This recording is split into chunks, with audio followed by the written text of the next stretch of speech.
whenever I'm thinking about hyperbaric therapy, I'm also thinking about what are you doing before, during, and after to truly optimize the treatment itself, and what are the tools, technologies, and practices are you integrating to make sure it's the most effective as it can be? I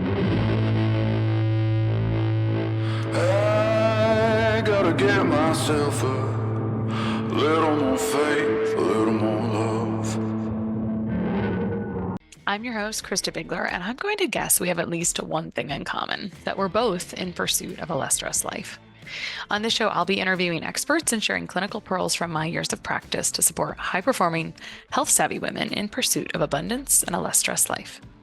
One of my beliefs is that we always have options for getting the results we want, so let's see what's out there together. Just keep breaking. I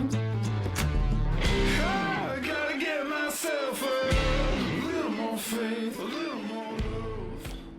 Today on the Less Stress Stuff, I have back Dr. Scott Sherr, who is a board-certified internal medicine physician, certified to practice health optimization medicine. And he's a specialist in hyperbaric oxygen therapy, which is what our topic is today, otherwise known as HBOT. He's the COO, which we've interviewed him before about methylene blue, and that line, it's a pharmaceutical grade physician formulated precision dosed troches that have methylene blue and other really unique novel ingredients for energy, focus, sleep, stress, immune support, and more. But he let me know that he also does the other half of his professional education really around HBOT. So that's what we've invited him back to talk about today. So welcome back, Scott. It is good to be here, Christa. Thank you for having me. Yeah. So I know you make your rounds talking about these topics, and I'm really curious. I think HBOT came first for you as like a specialty area, and how did that happen? So I learned about in medical school. I learned about hyperbaric therapy, and it was in a trauma center in Baltimore where I was training. And I went to medical school because I had this kind of high-minded idea that I could figure out a way to bridge the gap between my upbringing as the son of a chiropractor and the conventional world as it was at that time. And there really was no in between. And I was looking for various ways of finding my niche or whatever. And I didn't know what it was going to be, but I was in medical school. I found out in this trauma center that they're using these chambers for amazing healing capacity. People with really bad infections, with burns, with soft tissue issues, with trauma. And I saw some amazing benefits about it or with it. And I started doing more research on the tools and technology around that hyperbaric therapy was all about. And it really got me really interested as a way to bridge the gap between those two worlds. And so I got involved when I finished my internal medicine residency in around 2012, 2013 timeframe in the San Francisco area, where I became the medical director of a facility out there and basically been creating and evolving my hyperbaric practice since that time. Yeah, cool. How long it's been around a long time, right? Decades and decades, but it's taking sort of a new wave in the integrative and functional space, but it's been around since the 60s at least, if not maybe longer. Much earlier. So depending on how you want to define it, the hyperbaric chambers have been around since the 1660s. So over 400 years. And they didn't know what they were doing at the time per se, but they knew that if they created a steel chamber that was airtight, you could either blow air into it using a organ bellow kind of thing, or you could suck air out of it.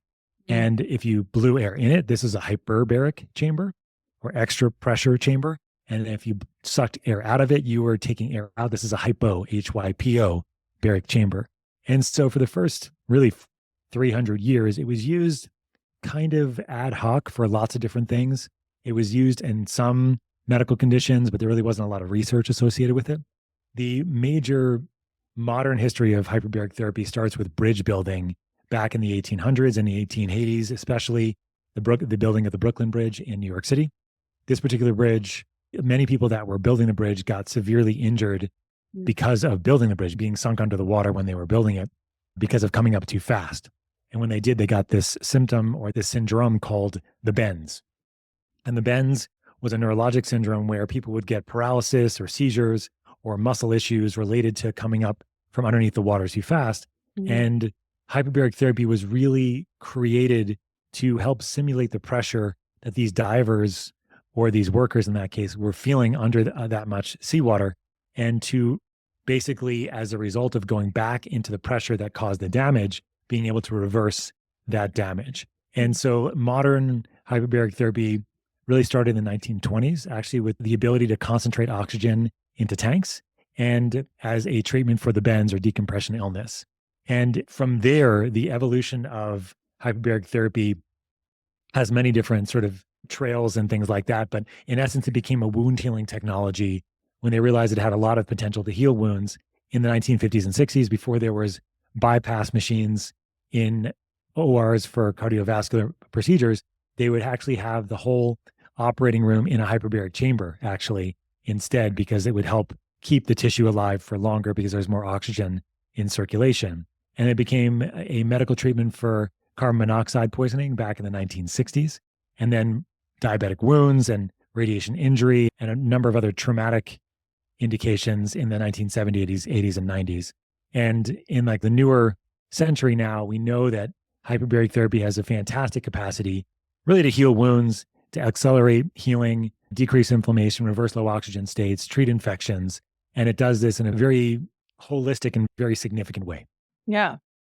So a couple things I can understand where they might come up with, let's try to simulate this thing from divers, and they start to apply this. Yeah. Is there still use of low pressure chambers as well before I continue on with high pressure chambers? Yeah. So hypobaric environments, HYPO, have been around as long as hyperbaric chambers, as I was alluding to. And they don't have as many medical indications overall, but they certainly are. There's altitude simulation chambers. So if you're ever in the Navy or in the Air Force, and they'll put you in those, see how it feels when you're at low altitude, for example. They're also used for altitude acclimatization, so they can be used in that capacity. And they're also being used in the performance world as well, because there is some indication that hypobaric environments will improve mitochondrial function, biogenesis, increase stem cell release, and potentially could be very healing or very optimizing, at least in that capacity. So they're not used right now as medically as hyperbaric chambers, but there are a number of facilities around the country. I think the Mayo Clinic is one of them that's been testing some of these hyperbaric chambers for performance for sure, and then for some conditions as well. Yeah. So the thing that is interesting about HBOT is that it's been around for a very long time. Yep. And I guess we'll talk about contraindications. I would generally consider it to be safe. And yet it's I would say it may feel mainstream if you swim in the information around it, but I actually don't find it to be as mainstream as I would expect it to be at this stage. I want to talk a little bit about so I think that there's two things going on. I think that there's indications for HBOT in the medical field, and there's maybe approved uses. And when I say that, maybe insurance reimbursable uses, and that may limit that. And I'm guessing it's also a capacity issue for certain medical facilities. And then it's also being used, I would say, by biohackers, people who are into longevity medicine, and then also in these other places for recovery, et cetera. So I want to talk about some of the places that it's being used or approved for use. And I want to share a little story that I became more familiar with HBOT a number of years ago when my now past 100-year-old great aunt had a septic ulcer, and they wanted to, and this was in California, which is more progressive. They wanted to amputate her leg, and her son advocated to a university professor, MD, that he knew, and instead they ordered daily hyperbaric oxygen therapy in home, 4 hours a day. So then they hired an RN to come and facilitate the oxygen at home. And what do you know? Her ulcer, it was quite large. It healed. It was like a very primitive version of HBOT, like they would use in the field of military ops. And so actually, before we even go through some of those indications, I want to make sure we give people a picture of what HBOT looks like, because you just mentioned even creating a room of HBOT. I think of these soft shell things. There's all these hard shell things. And what I'm describing is a disposable plastic bag connected to an oxygen tank. So let's actually start there before we talk into those indications. What does it look like most commonly? And it looks like several different things. So how do you create an image in an audio podcast? Typically, it's going to be an enclosed chamber where your whole body is inside of it. It could be made of different types of material. It could be made of a soft-sided material like a nylon or a polyurethane. It could be made up of acrylic, glass, and sometimes they're made of a fully heavy metal, steel kinds of things. Now, the deeper the pressure that the chamber goes to, the more significant the material needs to be that it actually is made out of, right? So in a multi-place chamber, which are the deep pressure chambers where multiple people can be treated at the same time, those go to very deep pressures because they have to simulate the pressure that would have been at a level of seawater that caused a decompression or diving or the bends injury, as I was alluding to before. The milder units that are made of nylon or polyurethane, for example, typically go to about 1.5 atmospheres. And that's the equivalent of about 25 feet of seawater, just about. And so everything we think about in hyperbaric therapy is related to oxygen and pressure. And all of our pressure nomenclature, or the way we name everything, is related to diving. We think of you're going to 1.5 ATA, that's the equivalent of 25 feet of seawater, for example. And that's the amount of pressure that we're simulating in the chamber without you actually being under the water overall. And all the different pressures have different indications as well. So like the milder pressures are better for neurocognitive kinds of things, for day-to-day operations, general health, recovery, where the deeper pressure chambers that are either single unit chambers, which are called monoplace, made of steel or made of acrylic glass or a combination, they're typically going to deeper pressures about 3 ATA, which is the equivalent of about 66 feet of seawater. And then the multiplace can go as deep as they need to go, typically many ATA, 10, 20 ATA, depending on the situation overall. So the bag that you're describing for your gradient is really not hyperbaric therapy because it has to be, you really have to have your full body enclosed in the chamber for it to be classified, because what's happening is that you're pressurizing the lungs themselves and increasing the amount of oxygen that you breathe. And that's the combination that's exerting an effect on your lungs that causes the increased oxygen in the circulation overall. Let's talk about why it seems, what do you think is the situation? What is it approved for medically, where people are getting access to it? You've alluded to it a little bit, but I want to make sure we're hitting hard on the potential benefits and results that people can see. So what is HBOT very common? Because what can happen is you may present to your MD and they may say, no, we don't use that for this, or there may be some access issues. So what is it actually approved? What does insurance reimburse HBOT for right now? So there's 14 indications that are currently approved in the United States that get reimbursement from insurance if you're going into a hyperbaric chamber. 10 of those or 9 of those are really in acute care situations where it's not something you're going to go into an outpatient clinic and say, hey, I have an air gas embolism. Now, like, these are things that happen just in hospitals. So traumatic things, severe infections, severe wounds, air embolism is another one that's pretty rare. But overall, the 4 indications that most people would think about that are covered by insurance that can be used outside the hospital are diabetic foot wounds. So people with diabetes that have wounds on their feet that won't heal, chronic bone infections that do not heal with antibiotics or other kinds of procedures. It's called osteomyelitis. Radiation injury from cancer treatment. So this is called delayed radiation injury. So you've had radiation for cancer, and then 6 months or longer after the radiation, you get a wound or an issue. Typically it's a wound in the area that had the radiation. This could be radiation, like prostatic radiation is a very common one, causing bleeding in the urine. You can have breast cancer, radiation to the breast, causing wounds that don't heal. These are very common, unfortunately, although they've gotten less common over the years. Radiation injury is probably the most underutilized indication for hyperbaric therapy because it's fantastically effective at treating those particular conditions. What else am I missing? Sudden hearing loss. So there's a neurologic presentation where you can lose your hearing or lose part of your hearing, and it could be very devastating. Hyperbaric therapy can help reverse that. And there's also a plastic surgery procedure where you're getting a flap or a graft. Those are procedures where an extra piece of tissue or muscle or something is taken from one location and put into another location. Typically it's on the face, usually, or maybe it's the breast, if it's a breast reconstruction. And as a result of that, you get, if the flap or graft isn't looking like it's going to work, a hyperbaric therapy can potentially save that tissue and reverse the low oxygen state and help recover it overall. So those are the major ones in the US. In other countries, there's only 5 indications that are covered. Actually, in some countries, there are as many as 60 or 70. If you go to China, Japan, or Russia, there are 60 or 70 indications covered by hyperbaric therapy. And then as far as the ones that are not covered, these are called investigational indications. And there's at least 50 or 60 of them that have very good data overall. And that's what really got me interested in hyperbaric therapy in the initial stages of me learning about it, because I saw so many things that we couldn't do a whole lot about in the conventional world that we're seeing significant benefit using hyperbaric therapy. Okay, so before we go to some of these investigational indications, I just want to understand, because sometimes I want to refer someone to HBOT and I will just say access is here and there. It just depends on the type of clinic, right? And so it's like a Easter egg hunt almost to try to find what people can access. What does you just told us how HBOT can look a lot of different ways, or Yeah. there's a lot of scenarios where it can be a multi-chamber, a single chamber, whatever.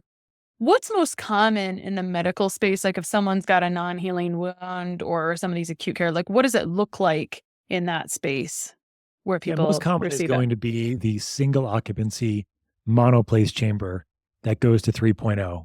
And that's what you find in that's almost all wound care clinics. That's what you find a lot of in the independent hyperbaric facilities that are not associated with the hospital, may or may not be treating with insurance, or they may just do a full cash pay kind of investigational thing. There are the soft bagged mild chambers actually very commonly now in a lot of clinics. And you'll find them in a lot of different kind of spas and recovery centers and biohacking facilities. And that's great. I think the real key is just to understand what your goals are for using the chamber. And then it becomes more of an understanding from there as to which chambers might be best for that particular reason and how often you need to use it, et cetera. Okay, let's unpack that slowly as we talk about some of these to understand what your goal is, you have to know some of the benefits that you can get from HBOT. Right. So let's talk about some of these investigative indications. What are some of the ones? Now, some places we've talked about them on the show, but just like a smidge, I've had some amazing cancer doctors, I think, that just love HBOT. And then some other people that work with neurocognitive or autism, pandas, et cetera. What else? Or if you want to elaborate on this, in fact, I'd love to know, you just shared radiation injury. Are there other indications for cancer specifically? Let's start with that one, because that one is very prevalent. Sure. There are about 7 or 8 different ways to use hyperbaric therapy in cancer. We know that hyperbaric therapy makes radiation and chemotherapy work better. So you can use them in conjunction there. As you're alluding to, you can use it for radiation injury. There's some indication hypothetically that you might be able to use it for prevention of radiation injury in the beginning. If you use hyperbaric therapy after a radiation exposure or directly afterwards, it can also be used in combination with other directed therapies that are maybe more alternative, like oxidative therapies or like the ketogenic diet or IV vitamin C, or in a combination with other kinds of modalities in a more integrative context. And I work a lot with patients that are seeing integrative oncologists and adding on hyperbaric therapy while they're on the ketogenic diet, while they're doing other oxidative therapies or IVs or other modalities as well. That's a big one. Also, hyperbaric therapy can help with recovery from a surgical procedure, whether it's like from a surgical oncologic procedure, of course, so from a cancer surgery, but from any surgery, it can help you recover faster. It also can help people recover from chemotherapy exposure, especially something that's called chemo brain. So people's brains feel crappy after getting a bunch of chemo because they just had a huge amount of stress in the system, chemotherapy itself. Hyperbaric therapy can help reverse some of that. It also can be used as a palliative therapy for people that have low blood count. So if they have a low H&H and they feel like they're anemic and they feel crappy, it's because they can't carry enough oxygen around, and hyperbaric therapy can be helpful there. So that's a lot. And from a cancer perspective, from a neurologic perspective, there's tons as well. We can help people with strokes or traumatic brain injury, different types of dementia, vascular, Alzheimer's. And I think the key really to think about here for neurologic presentations and also for cancer and others as well is the acuity of the issue, in the sense that if it's more of an acute issue, hyperbaric therapy on its own is very powerful. It can help rev up the whole healing process, decrease inflammation, stem cell release, improve lymphatic flow, immune system optimization. But if it's a chronic issue, if it's been going on a long time, oftentimes patients really do benefit from having a more integrative approach. And that's what I've developed over the last decade in my own clinical practice and brought to the companies that I work with as well, because I found that there's a lot going on. It's been going on for a while. The system needs a significant amount of support if it's going to be able to see the benefits from using a chamber most effectively. There's definitely other indications I can go through if you'd like as well. Yeah, that makes sense. Anything that's chronic or more extreme, it's not like there's usually one magic bullet, or if there's something that someone feels like made a big difference, I always think there's several actions that's happening in the body. Someone brought up some very specific dietary thing this morning in a context where they didn't know anything about my background.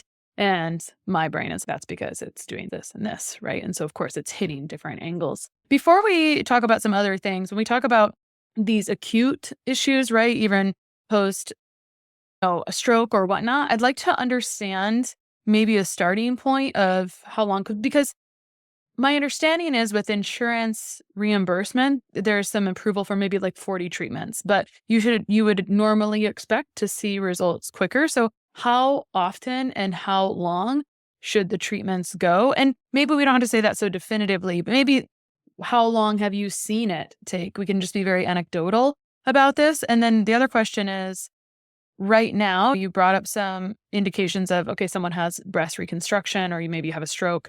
And then also, what about you find out about HBOT later into the Alzheimer's process, et cetera? Of course, it's going to be a little different because that's where we move to the more chronic. So maybe that's put that conversation on pause, where if it's acute or more recent, what would be the starting point? And I think the whole goal of my question is just to help create reasonable expectations. As humans, we can be a little bit unrealistic. And so sometimes we might think one treatment would be enough. And I would say one treatment, if you're a healthy person, might feel great. Maybe, I don't know. So tell us what you think about dosing of HBOT. Yeah. So I mean, if there's an acute issue, you don't need a lot of hyperbaric therapy to see a significant benefit. So if you have acute trauma, acute muscle injury, acute surgery, like the body's under significant amounts of inflammation. And what hyperbaric therapy is really going to do is just rev up the whole healing process to have it happen much faster than it would. So on average, we can see people heal about 50% faster from an injury if they use hyperbaric therapy relatively acutely when there's an injury involved. And so typically it would be done for 3 to 10 sessions after an acute issue. Sometimes it could just be one session after an acute issue if it's like a mild muscle recovery kind of thing.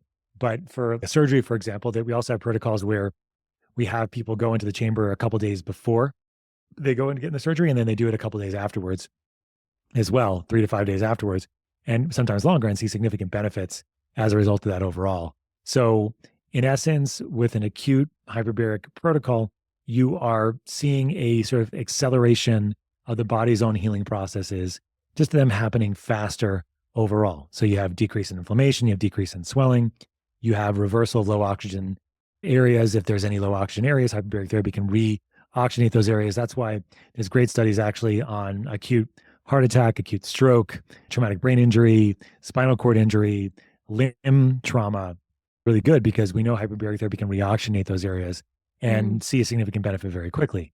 Now, if it's a chronic issue, though, if it's something that's been going on for a long period of time, there's different mechanisms in place that hyperbaric therapy can leverage, but just takes longer to see the benefit. And that's really with what we call our epigenetics, our shift in how our DNA is expressing various proteins. That takes more time. It's not just 1 or 2 sessions or 5 or 10, most likely, that are going to see the benefit. It usually is going to be 20, 40, 60 sessions to see a shift in physiology with new blood vessels forming in different areas. So angiogenesis, the downregulation of inflammatory media is like the things that cause inflammation in tissue that take a while to get downregulated. There's also the ability to allow healing of tissue and the maturation of stem cells into the various tissues that are required to make that tissue regenerate. So new bone, new cartilage, new connective tissue, those kinds of things. And so when we're talking about a longer term issue, we needed to be thinking about longer protocols, 20, 40, 60 sessions. And then we also had to be thinking about creating a good foundation or building a good foundation or supporting at least while they're going through a hyperbaric protocol so that they don't have so many issues while they're going through the protocol and then they benefit. Really what the indication I'm talking about here is that if you can't make energy effectively because you don't have the machinery to do it and you're putting a whole lot more energy in the system, it cannot sometimes go as well as you'd like it to go, that kind of thing. Yeah. In general, what you're saying, and I would tell people this as well, the more compromised you are, usually the lower resources you have in your body. Like you have lower nutrient amounts of different things. And so you have to just nourish. Like that tends to be the first thing. You have to cut back nutrients. I'll just clarify also, I think that can mean a lot of things to a lot of different people. I think people can be like, I have this perfect plant-based, whatever. I don't care what, like insert anything there. And there can be holes no matter what. And that usually comes from chronic stress. Chronic stress depletes tons of nutrients and it looks like everything.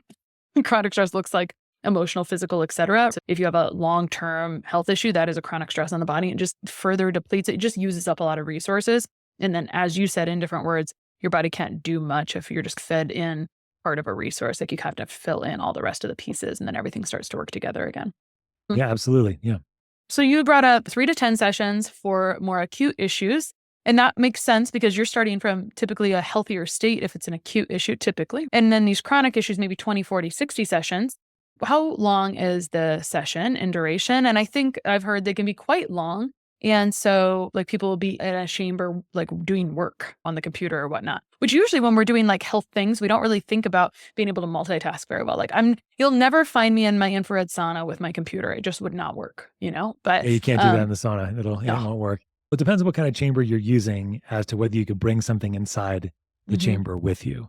Typically the mild chambers that go to 1.3, not much of an issue bringing things in, but deeper than that, it depends on the manufacturer and it depends on what they want as far from a regulatory perspective, as far as what they say is okay and not, depending on what their chambers are made out of and how much oxygen's coming in and things like that. But in essence, when you're looking at a longer protocol, you're usually doing it 5 days a week. So 5 days a week for the period of time that's designated, 20, 40, 60 sessions, that kind of thing. So it's a significant amount of time. There's no doubt about it. And as far as the actual time in the chamber, that can vary. It can vary anywhere between, sometimes we do 30-minute sessions for some kind of performance related indications, but oftentimes it's going to be more 60 to 120 minutes. 60 to 90 minutes are the most common pressures that we use. And then we also will add in something called an air break when they're in the chamber. So an air break is when you're in the chamber and you're breathing oxygen through a mask or a face mask, or nasal cannula or something. And then every 20 minutes or so, give you a break where you actually breathe air instead of breathing the oxygen. This decreases risks of oxygen toxicity, which are rare, but they can manifest as pulmonary issues or neurologic issues, but again, very rare. But they also have the benefit of increasing the number of stem cells released and increasing the number of mitochondria that are being made, as well as decreasing inflammation. So we use those air breaks to decrease toxicity and increase the benefits of being in the chamber as well. So that can sometimes increase the amount of time at pressure. So some people will go amount of time of pressure at 90 minutes, but then you add air breaks and then you add another 15 minutes of air breaks. So it's 105 minutes or that kind of thing instead. In average, again, 60 to 90 minutes overall. Protocols are typically daily, 5 days a week with the weekends off. And even for acute issues, it's successive days of hyperbaric therapy when possible. Okay, so I want to mention, in different words, it's good things are good, but you can get too much. I think that actually is a pretty common theme for a lot of different things. There are potential issues. You just mentioned a couple possible complications. Are there any other are there contraindications or other complications that we might want to know about? Yeah, so there's only one absolute contraindication. So a while back, my college-age daughter shared with me that she was tossing and turning and waking up several times per night after a period of stress. We started her on magnesium and her sleep immediately improved. I personally think magnesium should be your first thing to try if you're having trouble sleeping or staying asleep, especially tossing and turning, and it's a no-brainer if you have any restless leg issues. The thing about magnesium is that there's a lot of types of magnesium that will give you symptomatic relief, but I like to steer my clients and loved ones to a more absorbable form of magnesium because most big box magnesium is mag citrate, and that will push bowels, but it can be damaging to your teeth if it's used daily, and it's not the most absorbable. Rather, Jigsaw Health makes one of my favorite great tasting magnesium powders called Mag Soothe that has magnesium glycinate, my favorite calming and absorbable type of magnesium. It's available in both a great tasting powder and to-go packets. And they also make a product that's great for slow release, especially if you have restless legs, called Mag SRT. So if you are not falling asleep easily, or if you have disrupted sleep, you can try at least 200 milligrams of great magnesium like Mag Soothe or Mag SRT, especially if you have restless legs. It works better to take this at least 20 minutes before you go to bed to allow it to kick in. And you can get a discount on all of Jigsaw's amazing products, including Mag Soothe, at Jigsaw Health with the code LessStress10. Now you can use LessStress10 as many times as you want with every order at Jigsaw Health, which is honestly pretty unheard of with coupon codes. So enjoy the magnesium from Jigsaw with my code LessStressed10. And that's if you have what's called a tension pneumothorax, which in essence means that you have a lot of air outside of your lung, but inside your chest cavity and pressing against your lung. And you should be at a hospital if that's happening and it's not safe and dangerous. But the other ones are called relative contraindications, meaning that the risks have to outweigh the benefits in some of these cases. So if your cardiac function isn't optimal, if you have an ejection fraction that's less than 35%, it could be dangerous to go into a chamber. If you're pregnant, you're not supposed to go into a hyperbaric chamber unless you have carbon monoxide poisoning, and then it could save the life of you and the baby as well. So it is used in emergency cases in that way. If you have lung issues, if you have pulmonary issues where you cannot get enough oxygen in the system already, you have COPD, you have pulmonary fibrosis, you have severe asthma, it may not be safe to go into the chamber. If you have pockets in the lungs of air that are not really involved in respiratory physiology, but they're like little balloon areas, they can potentially pop in the chamber. So you don't want to go in the chamber if you have any of those. Typically you have them if you've been a smoker in the past. If you have unstable cardiac rhythms, you don't want to go in. If you're severely claustrophobic, it can be really difficult to go in. If you're on certain medications, you have to be careful. The main thing I mentioned on the neurologic side of oxygen toxicity is that can manifest as seizures. They're very rare to have seizures overall, but it can happen. And so you can mitigate with that with the air brakes as well, of course. But if you have an underlying seizure disorder, it may not be safe for you to get into the chamber as a result of that without some significant support and maybe some additional therapies and integrations and other things. And what by that I mean is that whenever I'm thinking about hyperbaric therapy, I'm also thinking about what are you doing before, during, and after to truly optimize the treatment itself, and what are the tools, technologies, and practices are you integrating to make sure it's the most effective as it can be. Well, that would be a fun topic. But before we go there, with some of these complications and contraindications, you referred to, I'm going to call them home HBOT or soft-sided chambers as more of a mild chamber. Yes. Would you see more of these issues? Would you be more concerned at these higher, like basically if the input is higher, the risk could be higher. So then that's usually supervised. That's usually more of a supervised thing, typically. I like everybody to be supervised in chambers overall, in the sense I don't like anybody to go in without anybody knowing, even the soft chambers, although they're very safe and it's in general, the risks, as you just alluded to, are much lower compared to being at a deeper pressure. But yes, in essence, the deeper you go, the more potential complications you can have. But overall, it's an extremely safe technology. I probably should mention as well, because there's something in the news recently and people are going to be Googling or researching hyperbaric therapy. There was like a terrible, unfortunate accident in a hyperbaric chamber just recently in the last couple of weeks where somebody died. And this is because some of the chambers are filled with 100% oxygen. And when that's the case, they can be flammable. There's only been like 2 accidents in the last 20 years. And so it's very rare even in that case, but unfortunately, one just happened a couple of weeks ago in Michigan, where a young 5-year-old died, unfortunately. I've been around hyperbaric therapy a long time. The safety record is really impeccable compared to almost any other therapy out there, but that is another risk of fire. So the idea is if you're in a 100% oxygen chamber, you don't bring anything in those chambers except for this. You typically get scrubs provided by the clinic as well as what you wear in there. Otherwise, you don't bring anything else in.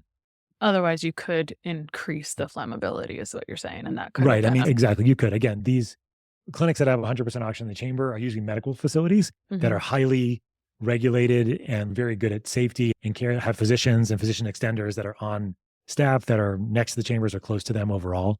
A lot of other types of facilities will have oxygen that's going into the chambers via face mask or typically not nasal cannula, like face mask or like a hood type of system, so that when the whole chamber is not pressurized with oxygen and just with air, the fire risk is lower overall significantly. Interesting. Okay, so I want to ask you, I don't think we've really said this explicitly, but how long do you usually expect people to start seeing results? Because humans would not normally do something every day for a week if they're not going to start seeing results so just again, with expectations, even though you may want 20, 40, 60 sessions for chronic, when would you maybe start to see changes initially? Yeah, it's a really good question. So if it's an acute issue, you might see improvements the same day of your first session, especially if you have inflammation, swelling, discoloration, you could see significant benefit immediately. When it comes to more of a chronic issue, say you have post-concussive syndrome or a chronic stroke or chronic pain or chronic infection, it could take, typically you start seeing improvements around 20 or so sessions in, 15 to 20, but it's variable for everybody. So in the beginning, some people will feel good right away. And that's a good indication that if they finish a hyperbaric protocol, they're going to continue to get benefit. But if you don't feel good right away, or you feel even a little bit worse, it doesn't mean that you still can't have a good benefit. Many people will still have a good benefit overall. So it's not a negative predictor, but it's a positive predictor, if that makes sense. So what we see for the most part is that people start having more of a significant benefit, or changes at least, somewhere around 15 to 25 sessions in overall. So it's not always immediately gratifying, unfortunately.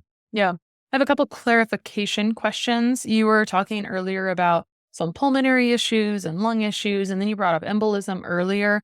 Is embolism an area that would past embolism that was treated with blood thinners or whatever the other standard of care is that something that would be something someone wants to do hyperbaric oxygen treatment for? I just wanted to clarify that because in my brain it was sticky. Oh, yeah. So there's something called a pulmonary embolism, and Mhm. there's something called an air or gas embolism. They're Oh. different. The air or gas embolisms, typically, they can go to the lungs, but they can often go to the brain as well and Mm. cause neurologic symptoms. They typically happen from instrumentation overall, or decompression illness can happen. It can happen from that too.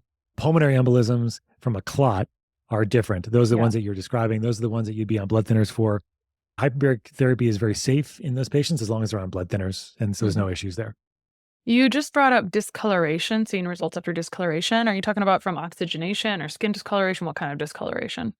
Usually, if you have an injury, so for example, if you have a bruise or an ecchymotic area from let's call it a plastic surgery on your face, you have raccoon eyes, you can Mm. see significant improvements in that discoloration faster using hyperbaric therapy. Got it.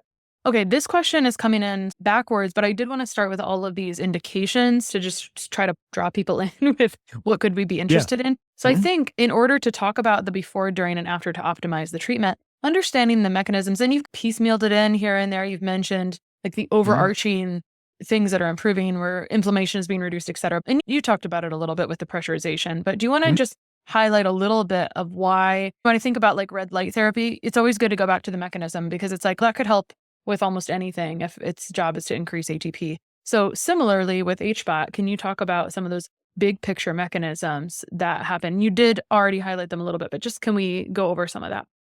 Yeah. So the quick story with hyperbaric therapy is that we're combining increased inspired oxygen with increased atmospheric pressure.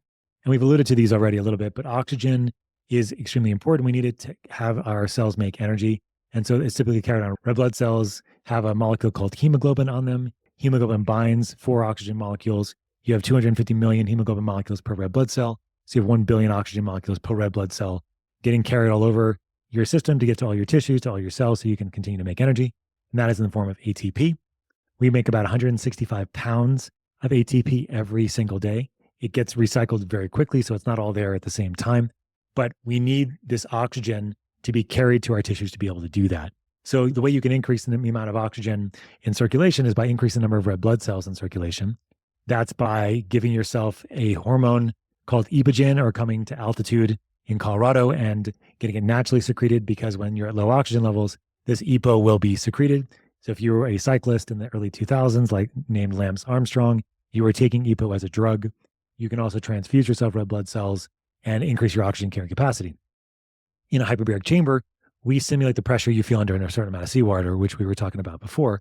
Seawater is very heavy, and that heaviness we simulate in the chamber, and it's that heaviness that drives oxygen, not only on those red blood cells, if there's any sites available.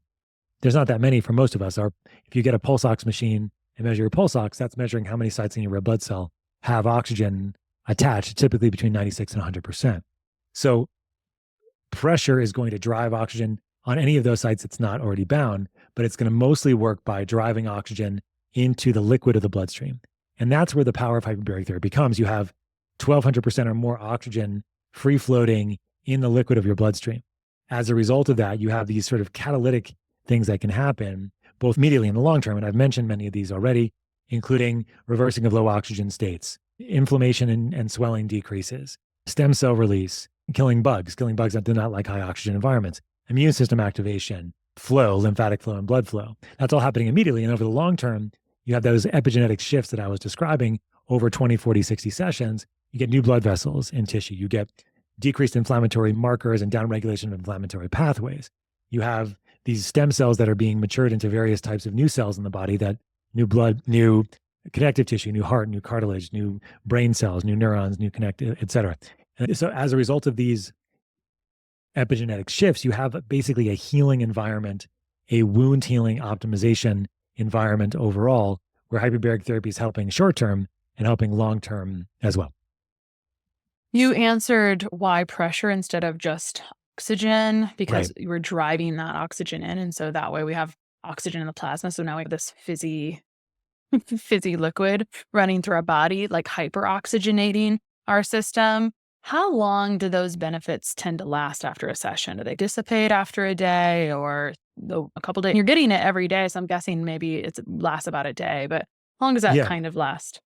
So a protocol of hyperbaric therapy, they've done some studies. It looks like the improved utilization of oxygen typically lasts about 24 hours after your last session. And so if you're just doing a one-off session, that's what you can expect. If you just do one session in a chamber, you might see some benefit for about 24 hours and that's going to be it. But if you're looking for more of a healing, more long-term benefit, then it takes that 5 day a week, at least 4 days a week, we think, to see the benefits of this more long-term epigenetic shift where you're seeing all those benefits happen, new blood vessels, down regulation of inflammation, stem cell maturation. There's also mitochondrial biogenesis and other kinds of things that are happening too. So I want to talk more about optimization and really getting the most out of your HBOT session. But I am stuck on something in my brain. You brought up Epogen and it made me flash back to my partial decade in a dialysis unit. And I just can't help but think that why don't we bring HBOT into some of these other vascular issues a little bit more proactively? I know we're not a huge proactive society, so maybe that's the issue. Maybe it's staffing issue. I'm just curious, why don't you think it's a little more prevalent in some of these settings? I would assume that we would see benefits potentially vascular. That's part of what it's doing, right? Doesn't it healing that tissue? And so that's literally the problem with kidney disease, for example. Maybe it's too far gone, but why aren't we using it? Kidney disease is one of the most, I knew the numbers. It was I don't remember if it was every week, it was $500,000 or something that our government spent on that clinic. I can't remember the numbers. It was so long ago, but I used to know them and it was man, you'd think we'd want to do something about this. Yeah, I think the challenge with hyperbaric therapy is it requires a chamber, right? It requires a facility, requires multiple hyperbaric sessions. It's not like you go in once and you're done. It's a round of 20, 30, 40 hyperbaric sessions, 5 days a week. So it's a lot of time, effort, facilities, costs that the system would save potentially, but that's not how the system is operating, as you said, Christa. Yeah. So compliance would be an issue potentially also for that. Yes, so for sure. I could see that. I have seen some patients over the years that have had early kidney disease, reverse their kidney disease or significantly improve it with hyperbaric therapy, especially if it was more of a vascular issue, like a diabetic kind of thing, where they had diabetic nephropathy and that was related to small vessel disease because of their diabetes. So definitely something to think about if you have the wherewithal, because it's not going to be covered by any insurance. And so I have seen significant improvements in vascular issues overall. They did some studies using the chamber, saw revascularization of the brain, revascularization of the heart, revascularization of the genital tissue, improving erections in men. And so one of my favorite slides to show in talks is an MRI of the penis before and after hyperbaric therapy, a functional MRI. So you see the blood flow before, you see the blood flow afterwards, and a significant benefit after 40 hyperbaric sessions, for example. That's so fun. Yeah. So nobody knows what it is. And you say, what is this? And you get to say penis a whole bunch on stage. So that's always good. Always good. And so I think that a lot of it has to do, as you were alluding to, with just the incentives in the system overall. And there hasn't been a lot of great studies on hyperbaric therapy for kidney disease, but at least anecdotally, I've seen some improvements in some patients. Yeah, there's already a lot of medical interventions happening. It's too bad we can't utilize that time well at the same time or something. Yeah.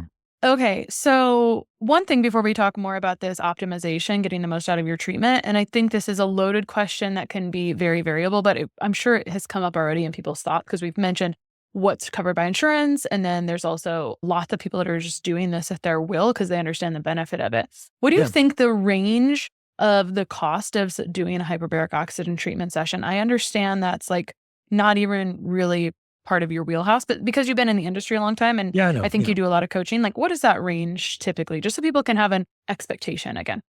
Yeah, usually soft-sided chambers that go to 1.3, 1.5, they can range anywhere between $75 to $125 a session.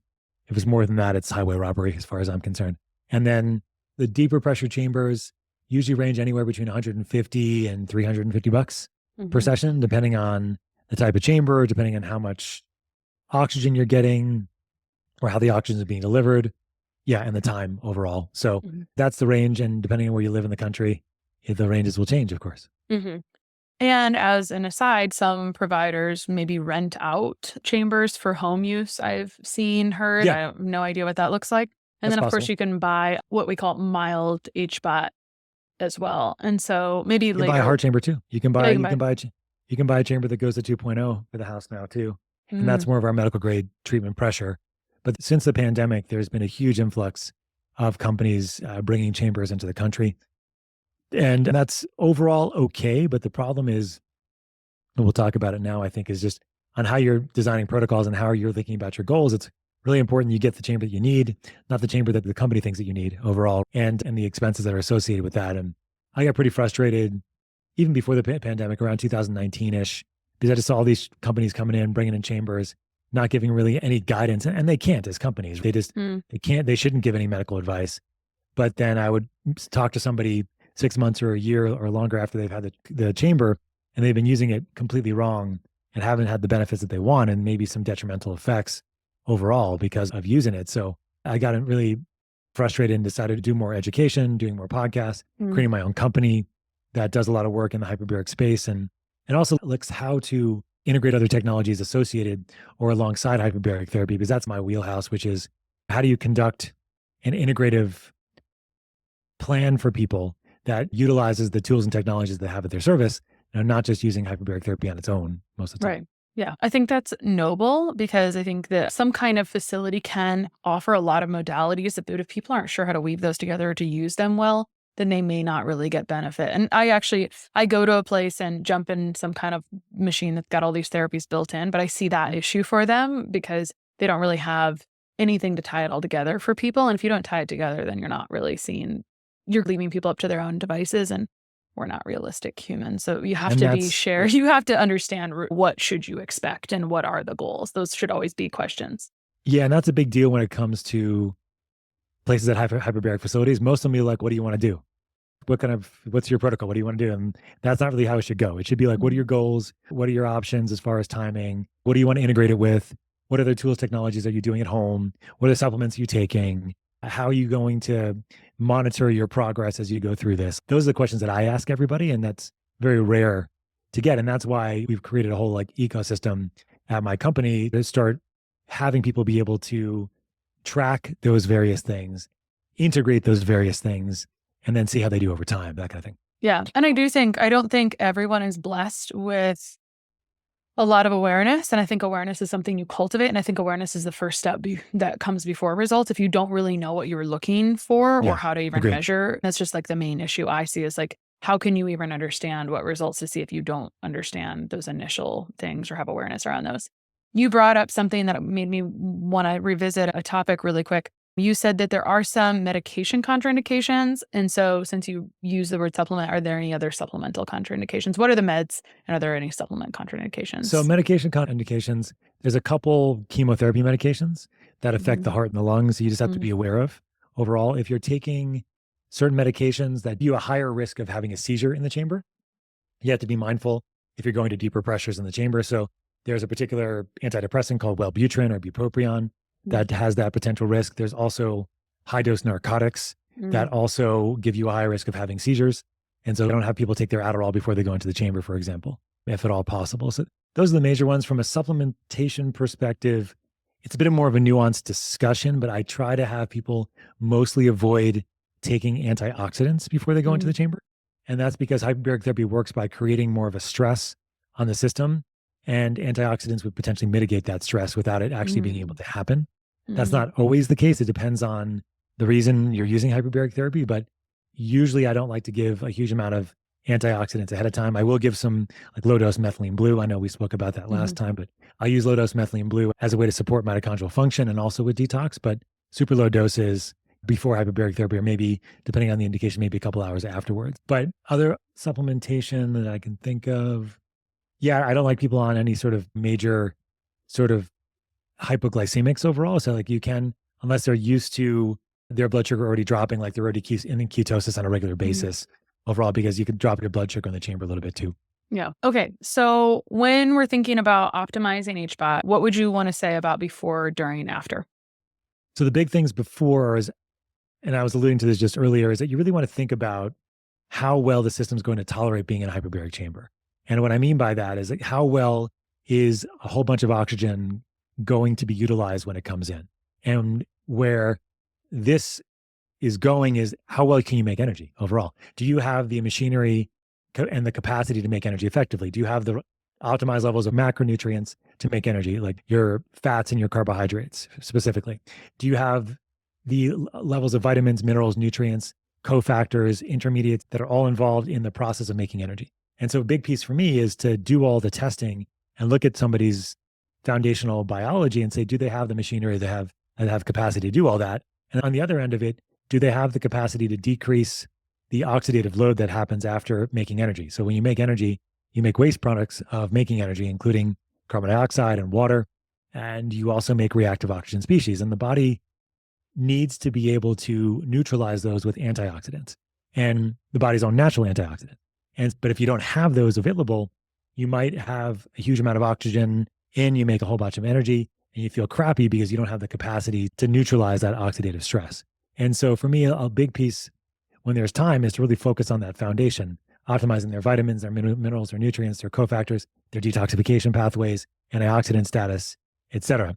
So that's a big piece. The other piece that I think about is we want to make sure we're getting the oxygen to where we want it to go overall. And so another big thing for me is what tools, technologies, other supplements might be helpful. So like nitric oxide boosters might be helpful in this case, or using low-level light therapy might be helpful, or heat therapy might be helpful as well. Just opening up the blood vessels in a particular area so you have more of the capacity to get the oxygen to the area that you want to. So you can start stacking technologies, personal practices, get out in the sunlight real quick, and then get into the chamber, for example, because then you're going to dilate blood vessels and you're going to get more oxygen flowing to those particular areas. And so I think about laboratory testing, I think about dietary changes, I think about other technologies that might be helpful. Like I mentioned a couple there already. Personal practices, I mentioned sunlight just now. Maybe cold therapy could be helpful, especially after hyperbaric therapy. And I also think about other practitioners that might be helpful. If you need to go see a chiropractor or a massage therapist or a cranial therapist or a speech therapist or whatever it might be, as a way to prepare you more for hyperbaric therapy. And then during the hyperbaric session itself, oftentimes you don't have a lot you can do, but you can potentially do brain games in your mind or work with your hand. If you're having issues with your hand and you've had a stroke or something, you can work with your fingers in coordination, or you can do serial sevens, which is my least favorite test ever, subtracting 7 from 100 and as far as you can go from a concentration perspective. And then after you get out of the chamber, you can think about leveraging the oxygen that was just in there. So you have about 15 to 30 minutes where you have more oxygen floating around. So you can do more work, physical work, cardiovascular work, exercise in general. Or you can do it the other way, which is work on recovery, which is mostly what we do. And recovery would include things like sauna or ice or massage or like a pulsed electromagnetic field technology and things like that. So it's a full scale way I think about it. And then the other piece of it is just how are you monitoring things over time? Like, are you monitoring things with your ring, or if you have an Oura ring, if you're measuring your sleep with a Garmin, or are you measuring your heart rate other ways? And just being able to monitor these things over time can be very helpful so that you can see you're getting the right outcomes for the therapies and practices that you're doing. Totally.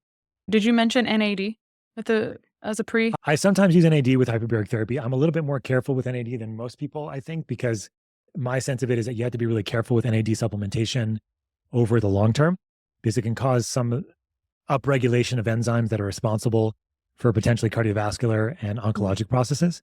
And so I have a good friend of mine, her name is Dr. Elizabeth Yurth, who talks a lot about this. So people that are interested, they can look up some of her stuff and talk about the potential downsides of taking too much NAD over time. But in essence, I'm looking for anything that's going to enhance energy production. So in the short term, I may use NAD. I may use methylene blue. I may use nitric oxide boosters. I use B vitamins and minerals and other things to help leverage the energy production cycles as well. Yeah, I would assume also lymph drainage before or after makes sense to me. Yeah, totally. Also. Yeah, a lot of lymphatic drainage. That's a great tool.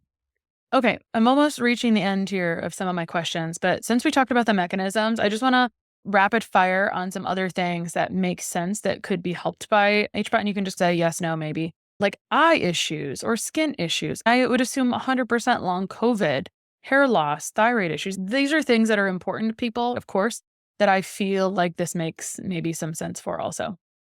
Yeah, so when it comes to the eyes, there's some studies on RP, or retinitis pigmentosa, which is a pretty nasty one. The glaucoma potentially, although it may not be a permanent kind of fix.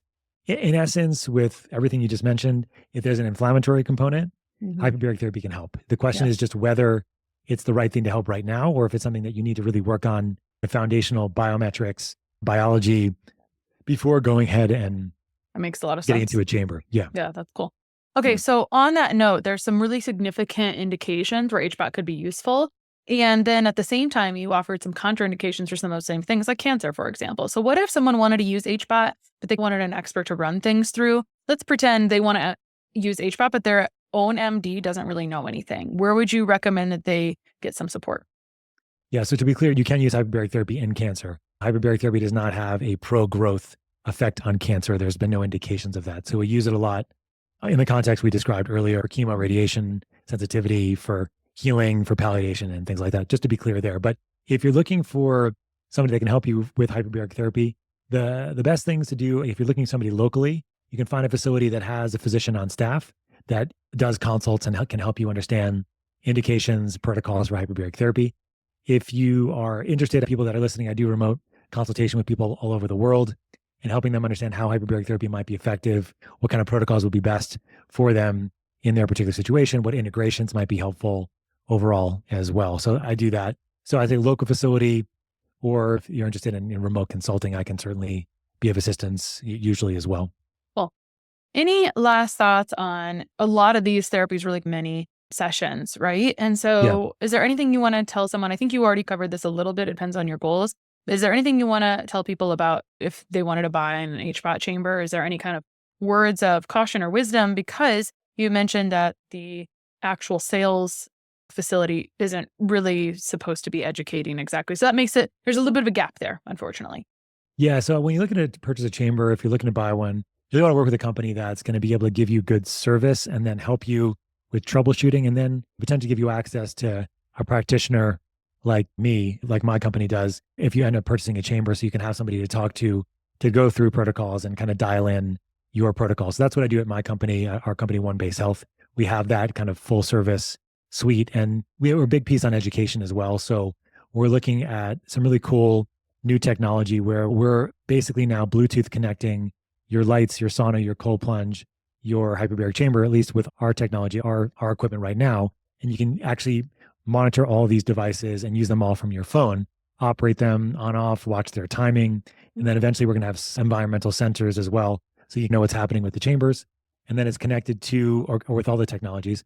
And then you also have connections to your wearables. So you can integrate a bidirectional flow of information coming from your equipment, your wearables, and then also from the equipment itself. So I think that you could go to any company and buy a chamber, but you have to be careful because you don't know where the chamber is coming from, number one, nor you really do know what kind of protocols that are going to be best for you and what kind of service you're going to have over the long term. My company is top notch with all that stuff. That's why I created it, with the overall goal of being able to give people the education on how to use them most effectively over the long term, looking at the data coming from their technology along with their goals, and then the data that's coming from their equipment and being able to modify, iterate, and optimize using all that. Yeah, super cool. Where can people find you online? So you can find me, my personal consulting for hyperbaric therapy is at integrativehbot.com. My hyperbaric company is onebasehealth.com. If you're interested in the socials and things, I'm at Dr. Scott Sherr, DrScottsher. And we have One Base Health on Instagram as well. Cool. Thanks so much for coming on today and for talking to us all about HBOT. My pleasure, Christa. Thank you for having me.